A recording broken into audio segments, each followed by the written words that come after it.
नमस्कार विद्यार्थियों, महाराजा Surendra PG college की ऑनलाइन क्लास में आप सबका एक बार फिर से स्वागत है। हम पढ़ेंगे बीए तृतीय वर्ष के द्वितीय प्रश्न पत्र के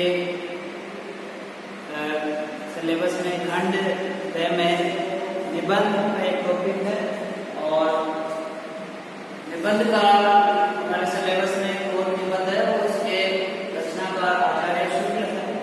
हम उनकी निबंध शैलियों के बारे में चर्चा करेंगे। उससे पहले उनके बारे में थोड़ा जान लें। आचार्य रामचंद्र शुक्ल हिंदी साहित्य के बहुत ही कांड विद्वान है और हिंदी साहित्य में के क्षेत्र में बहुत जाने माने नाम है। अपने क्षेत्र के प्रख्यात विद्वान हैं। इन्होंने हिंदी साहित्य का इतिहास शब्द सागर की भूमिका के रूप में लिखा। इन्होंने नागरिक प्रचारणी सभा के संपादन में अपना योगदान दिया और इन्होंने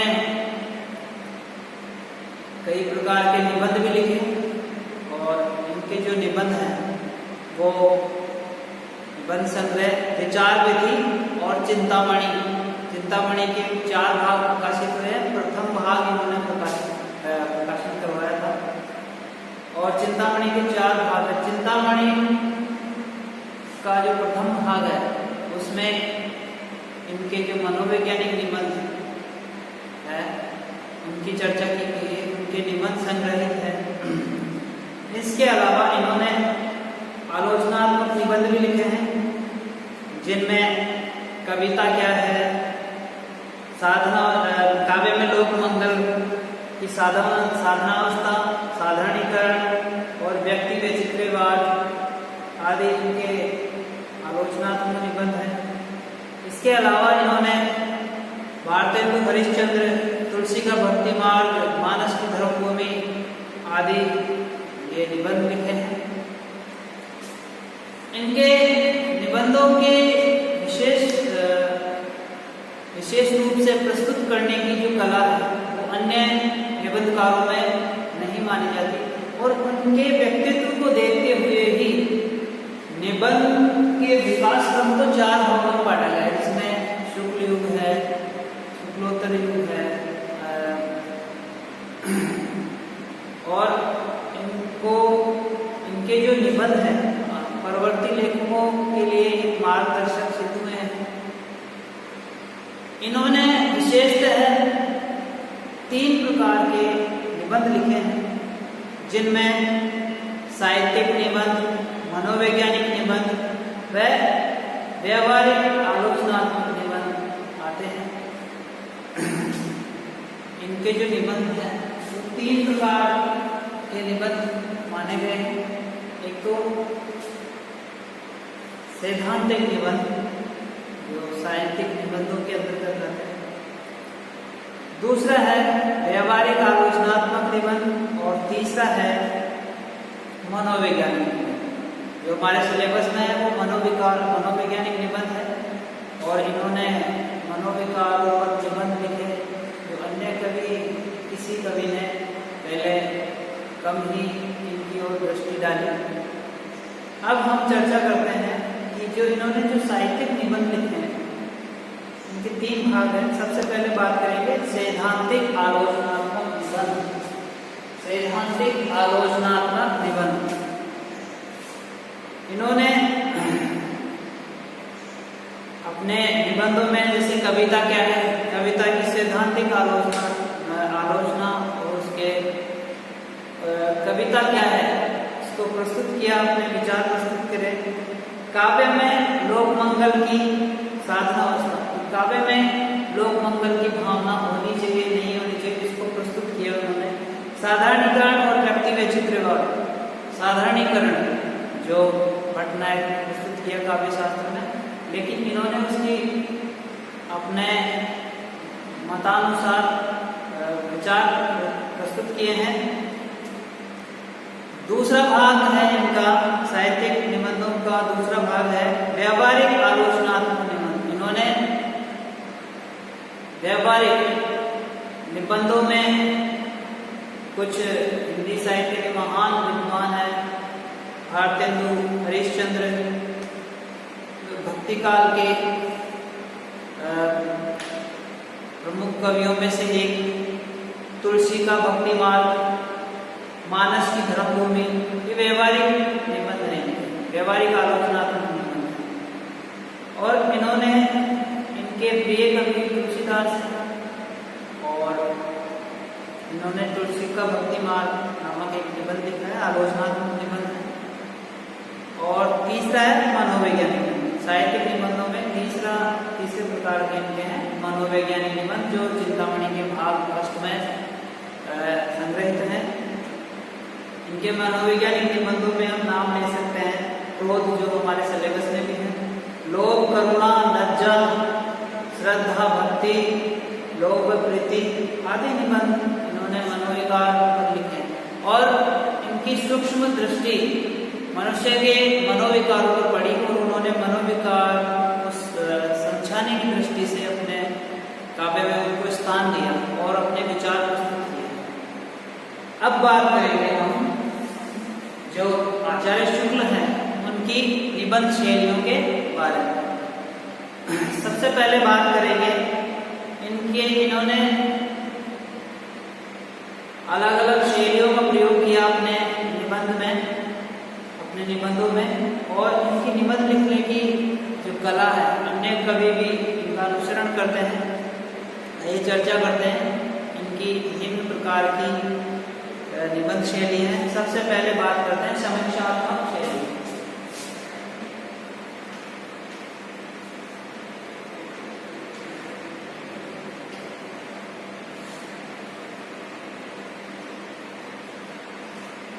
समीक्षात्मक शैली किसी भी निबंध में इन्होंने किसी विषय को इस प्रकार से प्रस्तुत किया कि उसके सकारात्मक पहलू और नकारात्मक पहलू को समीक्षात्मक तरीके से प्रस्तुत किया और हर विषय की उन्होंने समीक्षा की है। और इस प्रकार के जो निबंध हैं वो समीक्षात्मक शैली के अंतर्गत आते हैं। और इन्होंने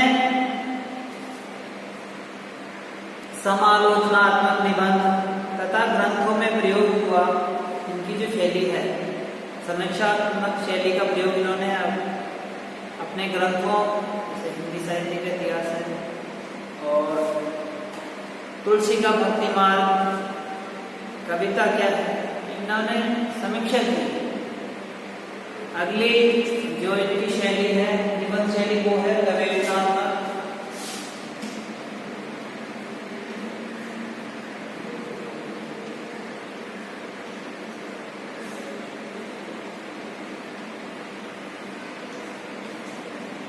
गवेषणा का अर्थ होता है खोजना।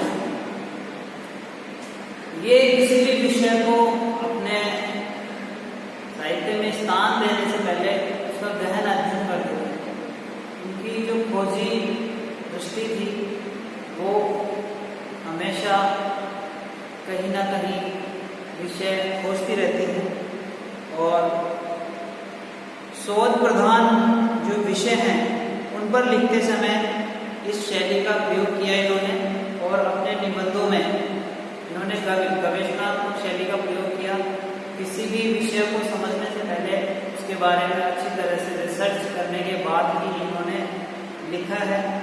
और जैसे इसका गवेषणात्मक शैली का प्रयोग इन्होंने अपने हिंदी साहित्य के इतिहास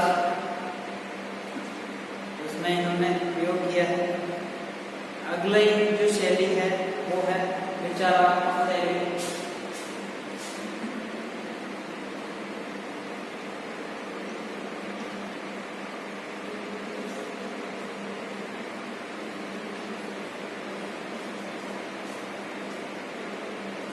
आचार्य रामचंद्र शुक्ल अपने विचारों के लिए बहुत ज़्यादा प्रसिद्ध हैं और इन्होंने किसी भी विषय पर अपने गहन विचार प्रकट किए हैं।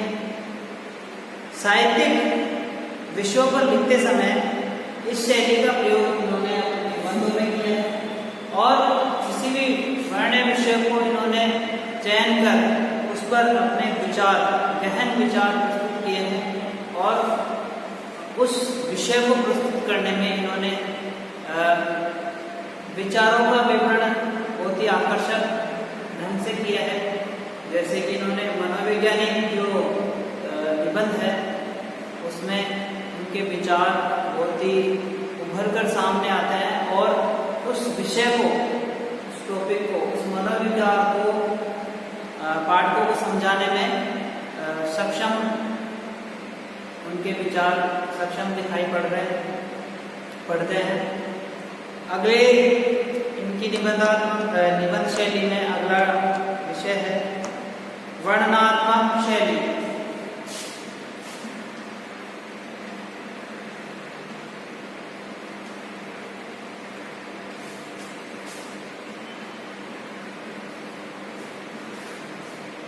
वर्णनात्मक शैली इन्होंने अपने निबंधों में या अपने साहित्य में किसी भी विषय को इस प्रकार से प्रस्तुत किया जिसका वर्णन किया जा सके और उसका विवरण सही ढंग से प्रस्तुत किया जा सके। वर्णन और विवरण के प्रसंग में उन्होंने वर्णनात्मक शैली का प्रयोग किया है। जैसे इन्होंने मनोवैज्ञानिक, साहित्यिक, जैसे कविता है, कविता क्या है, साधारणीकरण है, इनको पाठक को समझाने के लिए उन्होंने वर्णन और विवरण दोनों के प्रसंग के अनुसार उन्होंने अपने निबंधों में प्रस्तुत किए हैं। इस प्रकार उन्होंने उनकी निबंधों में वर्णनात्मक शैली का भी प्रयोग मिलता है। अगला है शुक्तिपरक शैली।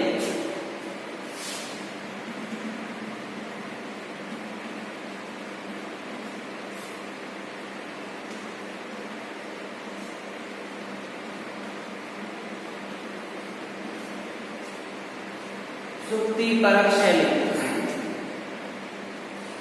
शुक्तिपरक शैली में किसी भी साहित्य के या प्राचीन काव्य शास्त्र की कुछ शुक्तियां प्रसिद्ध हैं। उन शुक्तियों को अपने काव्य में, निबंध में स्थान दिया। किसी भी विषय को समझाने के लिए और उदाहरणार्थ उन्होंने शुक्तियों का प्रयोग किया है अपने निबंध में और यह उनकी विशिष्ट शैली है। शुक्तिपरक वाक्य का प्रयोग करके विषय को इन्होंने बहुत रोचक बना दिया और इन्होंने अपने इतिहास ग्रंथ, हिंदी साहित्य के इतिहास में भी विभिन्न प्रकार के जो कवि थे, भक्ति काल के हैं, रीति काल के, उनकी शुक्तियों को अपने साहित्य में स्थान देकर शुक्तिपरक शैली का प्रयोग भरपूर ढंग से किया है। अगली जो इनकी निबंध शैली है वो है हास्य व्यंग्यात्मक शैली।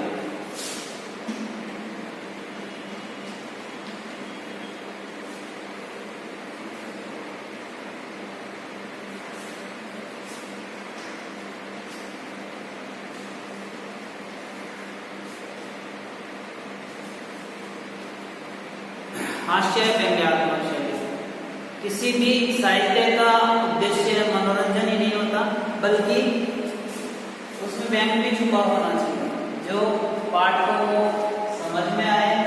और उन्होंने अपने निबंध में हास्य व्यंग्यात्मक शैली का भी प्रयोग किया है और इसके अलावा गंभीरता के जो विषय, गंभीर विषय हैं उनमें गंभीरता को कम करने के लिए, उसको सही ढंग से समझाने के लिए, प्रस्तुत करने के लिए उन्होंने हास्य व्यंग का प्रयोग किया है। उन्होंने बहुत ही गंभीर विषय, मनोविकार जैसे क्रोध है, गंभीर विषय, उसको हास्य व्यंग्यात्मक तरीके से प्रस्तुत किया है। उनका निबंध है दोस्ती, दोस्त आदि निबंध है, उन्होंने हास्य व्यंग्यात्मक शैली का प्रयोग किया है। और पाठकों को चाहिए कि किसी भी गंभीर विषय को प्रस्तुत करने के लिए उसमें थोड़ा बहुत हंसी मजाक करना चाहिए ताकि पाठ